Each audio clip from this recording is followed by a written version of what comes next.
इस वक्त की बड़ी खबर आ रही है पाकिस्तान से। पाकिस्तान के एयरफोर्स ने अफगानिस्तान में बमबारी की है, जानकारी मिल रही है। अब्दुल्ला शाह के घर पर भी हमला किया गया है। तो ये बहुत बड़ी खबर जो कि अफगानिस्तान से सामने आ रही है, जहां पर पाकिस्तान की तरफ से बड़ा हवाई हमला बोला गया।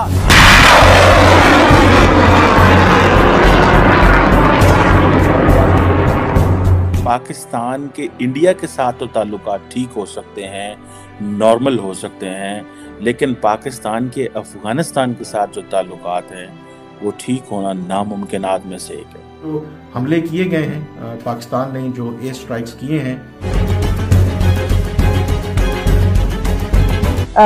2 अफसरान समेत 5 जवान जो कि अपनी जान से चले गए। वह ये है कि पाकिस्तान के 2 सीनियर ऑफिसर्स जो हैं उनको शहीद किया गया। ये जहन्नुम के कुत्ते हैं, ये रॉ के पाले हुए हैं, ये अमेरिकन CIA के तैयार करदा है और इन्होंने सिर्फ पाकिस्तान के खिलाफ जंग की है। तालिबान अमेरिकी सुपर पावर को जो आज भी हम लोग मानते हैं, आज भी ये बैंड के लौड़ी जो है ना मानते हैं। पाकिस्तान को डर इस बात का है कि अगर इस तरह का दहशतगर्दी का बड़ा वाकया पाकिस्तान में दोबारा होगा तो फिर पाकिस्तान इंतजार नहीं करेगा कि जो भी हमारे सरदों पे या हमारे घर में आके या हमारे मुल्क में आके जो भी टेररिज्म करेगा हम उसका मुंह तोड़ जवाब देंगे। लेकिन ये जो पाकिस्तान ने कदम उठाया है, मैं आपको इस बात पे बड़ी गारंटी से कह सकता हूँ कि ये सिलसिला रुकेगा नहीं। उसकी वजह यह है कि पाकिस्तान नहीं चाहता कि हमारा मजाक बने। बहुत मजाक हो गया। लोगों को इकट्ठा करो, लोगों को ट्रेन करो, लोगों को वेपन दो, लोगों को लड़ना सिखाओ। मोदी इन फील्ड मारेगा पाकिस्तान में पाकिस्तानियों को। ये पाकिस्तान की आर्मी को बड़ा। বন্ধুরা, কথায় আছে যে সাপ আপনি অন্যের ক্ষতি করার জন্য পুষছেন সেই সাপ আপনাকে কিন্তু একদিন না একদিন ঠিকই কামড়াবে। আর সেম পরিস্থিতি হচ্ছে এখন পাকিস্তানের ঘরের ভেতরে। আপনাদের গতকালকে সন্ধ্যাবেলা একটি ভিডিও বানিয়ে জানিয়ে দিয়েছিলাম পাকিস্তান তালিবানদের মারার জন্য টিটিপি তালিবানদের মারার জন্য আফগানিস্তানের ঘরের ভেতরে ঢুকে এয়ার স্ট্রাইক করে। সেই এয়ার স্ট্রাইকে তখনকার পাওয়া খবর অনুসারে 8 জন মারা গেছে, যারা সবাই ছিল সেখানকার স্থানীয় নাগরিক, এমনকি শিশু সহ টোটাল 8 জন। যাই হোক, সেই খবর বেরিয়ে আসার পরে পাকিস্তানের ঘরের ভেতরে জোরসোরে আলোচনা হচ্ছে, তাহলে কি পাকিস্তান আর তালিবানের মাঝে যুদ্ধ শুরু হবে? দেখুন, যুদ্ধ শুরু হোক বা না হোক সেটা তো পরবর্তী টাইমে দেখাই যাবে, যেটা আমিও দেখতে পাবো, আপনারাও দেখতে পাবেন। কিন্তু এখানে সব থেকে বড় ইন্টারেস্টিং ব্যাপারটা হচ্ছে এখন পূর্ব পাকিস্তান অর্থাৎ বাংলাদেশিদের নিয়ে। কেন জানেন? যখনই এখানে কোনো ইসলামিক বিশ্বের নাম আসে বা ইসলামিক দেশের যুদ্ধ শুরু হয়, তখনই এদের আল্লাহর কথা মনে পড়ে।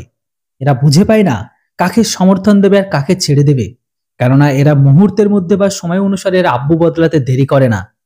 কখনো কখনো এরা আব্বু বানায় তালিবানকে, আবার কখনো কখনো পাকিস্তানকে। যখন তালিবান ক্ষমতায় আসে তখন সেই মুহূর্তে সমস্ত পূর্ব পাকিস্তানিরা তালিবানকে আব্বু বানিয়েছিল। আবার যখন এই পাকিস্তানের সাথে ভারতের কোনো কনফ্লিক্ট বা ছোট কোনো উত্তেজনা তৈরি হয় তখন তারা আবার পাকিস্তানকে আব্বু বানায়। কিন্তু এখন ইন্টারেস্টিং ব্যাপার এটাই, দুটোই তো আল্লাহর বান্দা, দুটোই আল্লাহর ভক্ত, দুটোই কি তাহলে আল্লাহ আল্লাহ লড়াই হচ্ছে? এখন এরা কনফিউশনে পড়ে গেছে এটা দেখে যে এখানে সমর্থন কাকে দেবে।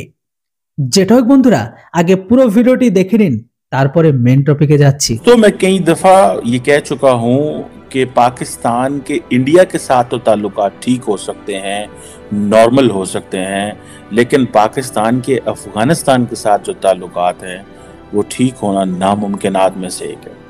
देखिए, इंटरनेशनल पॉलिटिक्स में everything is possible, rigid lines नहीं ली जा सकती। अब हुआ ये है कि पाकिस्तान के 2 सीनियर ऑफिसर्स जो हैं उनको शहीद किया गया और जिसमें देखा जा सकता है कि army cheap and president of Pakistan जो है वो उनकी डेड बॉडी को उठाए हुए हैं।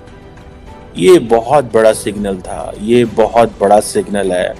When the army chief goes for the funeral and gives a shoulder to the coffin in Pakistan, तो समझें अफगान तालिबान ने गर्मियों तक का वक्त मांगा है पाकिस्तान से कि हम टीटीपी को डिसआर्म करेंगे गर्मियों तक।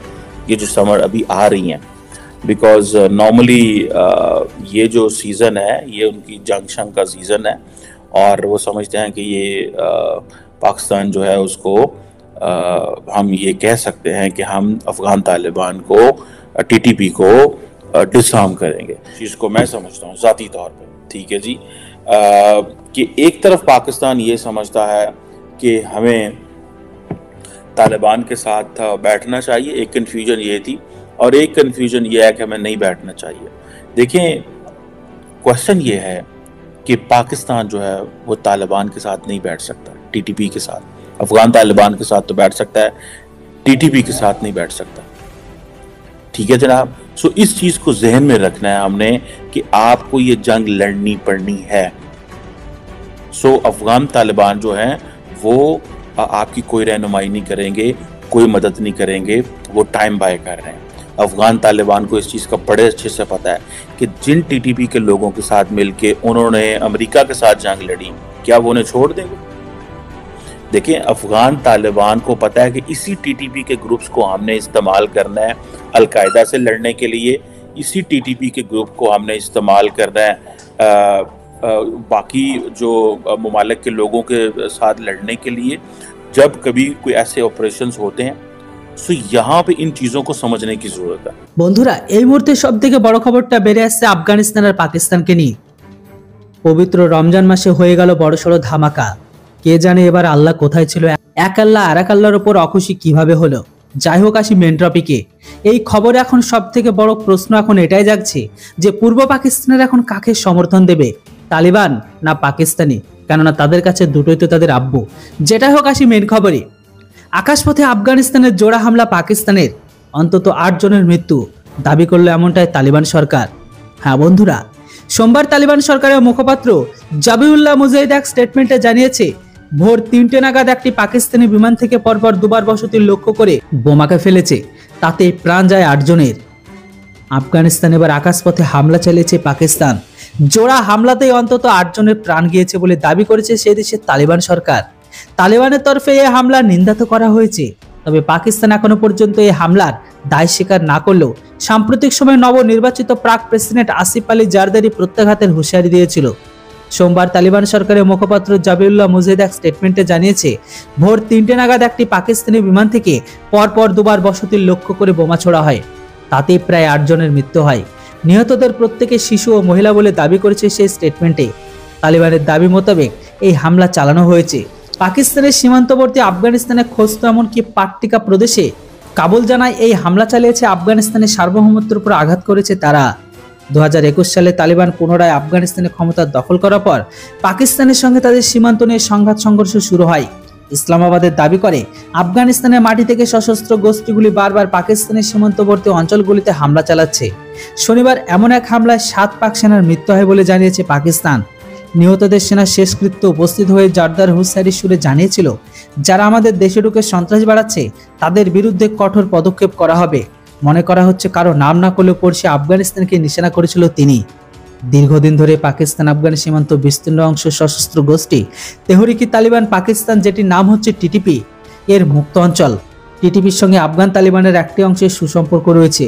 বারবার পাক সেনা টিটিপির সংঘর্ষের খবর প্রকাশে এসেছে। এর আগেও পাক সেনা টিটিপির সঙ্গে শান্তি আলোচনার চেষ্টা করলেও তা ভেস্তে যায়। তো বন্ধুরা, পাকিস্তান যেভাবে ভারতের ভেতরে আতঙ্কবাদী পাঠায়, তাহলে তো এবার ভারতের উচিত প্রকাশ্যে গিয়ে পাকিস্তানের ঘরের ভেতরে এয়ার স্ট্রাইক করা। তো বন্ধুরা, এখন বড় প্রশ্ন এটাই, পুত্রগণগুলো এবার কাকে সাপোর্ট করবে, তালিবান না পাকিস্তান? অবশ্যই কমেন্ট বক্সে লিখে জানান। Thanks for watching. জয় হিন্দ, বন্দে মাতরম।